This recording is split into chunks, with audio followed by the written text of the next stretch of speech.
Hello dear viewers, today is the 6th of March and today my first article according to a new tradition will not be about the front line, but about topics around this conflict. And today I want to look at this issue at a much higher level. I keep reading the same questions in the comments. What will happen to Russia? What can the population of Russia expect? At first I was answering these questions and then I realized that it does not make sense, because I caught myself thinking that my blog has grown a lot over the past 10 days, from 300,000 to 1.8 million people. My answer was always the same. I recently talked about all this. I explained what is happening in the world and what events and consequences could be there. I caught myself thinking that most of you, especially new viewers, have never heard anything about this, and I decided to briefly describe here what is happening in general and what the population of Russia should be preparing for. We will talk not only about Russia, but about other regions and countries. In fact, what is happening now on the territory of Ukraine is not a war between Ukraine and Russia. It is a war between the United States and Russia on the territory of Ukraine. It can be conditionally called the Third World War, but in no case it can be compared with the Second World War, because each world war has its own characteristics and develops according to its own special laws. In fact, what we're seeing now is the Third World War.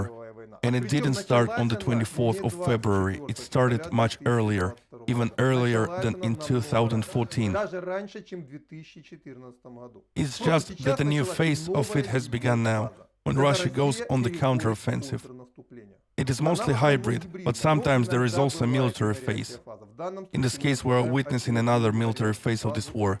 In the fall, I devoted a lot of material to this topic and explained that it would be much more profitable for Russia to solve the Ukrainian problem somewhere in 2023 to 2024.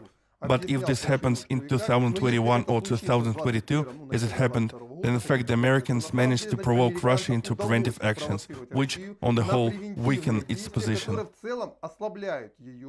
This does not mean that Russia lost the war in this way. It means that it entered it with not the best balance on their hands. A much better alignment would be if Russia joined it at the end of 2023, at the beginning of 2024, or at the end of 2024. But definitely not today. The fact that everything is going to war, I have seen since last spring. It was clear that sooner or later it would break out, and the forecast that I gave in April last year, unfortunately, is being implemented today. Why am I saying all this? In order for people to understand, the question is not that someone has gone crazy. Let's look at the other side. Americans have been preparing the countries of the European Union for months, even since the spring, for what is to come. They have long since begun preparations for Poland to accept 1 million, if not 2 million, Ukrainian refugees. The same goes for the other parts of Europe. All this was done on both sides. Links to the last year's April forecast will appear in the interactive window right after this video. In fact, all this was planned, and this war that began today on the territory of Ukraine is not the fault of any one particular person. This is an inevitability. Exactly the same inevitability as the fight between China and Russia on the one hand and the United States and Great Britain on the other hand. The only question was when and for what reason the next hot fight would begin. Unfortunately, Ukraine pulled out its unfortunate ticket. We must pay tribute to the fact that the population of Ukraine stepped on the rake for a very long time and stubbornly simplifying the task for the Americans, and the Americans provoked Russia.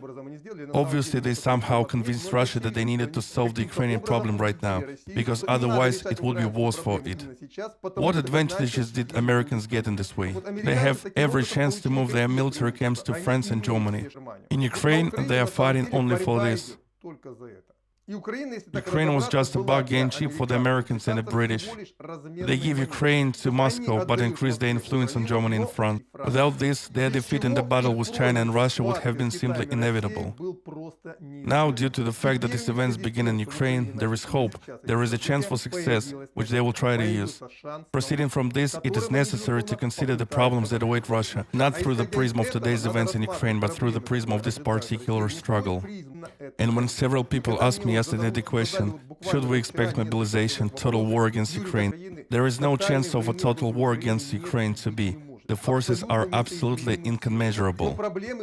But problems will certainly appear, because there is a fight against a very strong opponent. The United States of America, despite the fact that they are weaker, they are still strong enough to create a lot of problems, including the first wave of information that did literally hit both Belarus and Russia. They write to me from Belarus and Russia, look at the amount of fake news, what a huge amount of pro-Ukrainian advertising. Everywhere they show advertisements about the so-called atrocities of the Russian army on the territory of Ukraine. Yes, this is also part of the information war. Unfortunately, in the 21st century, the information war and the general war are not waged differently. This will be done throughout the war, and it will last far from 1 year. I emphasize that I'm not talking about Ukraine now. I'm talking about a hybrid big war with the United States of America. The main phase of this war has not even begun yet, because the Americans plan to make the main blow against China. China for them at the moment is the main enemy, and they have not yet entered the war. Therefore, my dear viewers from the Russian Federation, I want to set you up to what can happen. I assume that the acute phase of the struggle will last for the next 3 or 4 years. The most important and most responsible phase. It is in this connection that if you want to help your state, you should be as concentrated as possible and try to think with your head, not with your heart. Because they will beat you in the very heart, they will put pressure on the most painful, causing a completely natural reaction. And if you succumb it, then your country will lose. If not, then they have every chance to win this war. I repeat, not a war in Ukraine, but a war with the United States of America. And finally, I want to answer the same question that I was also asked. When will everything return to a normal life? I mean, when everything will return to the life that we all lived just a few weeks or months ago? My answer is never. The world has crossed the Rubicon, and in Russia it will affect a little earlier. In Europe and the United States of America it will affect a little later. The life to which we all are accustomed will no longer exist.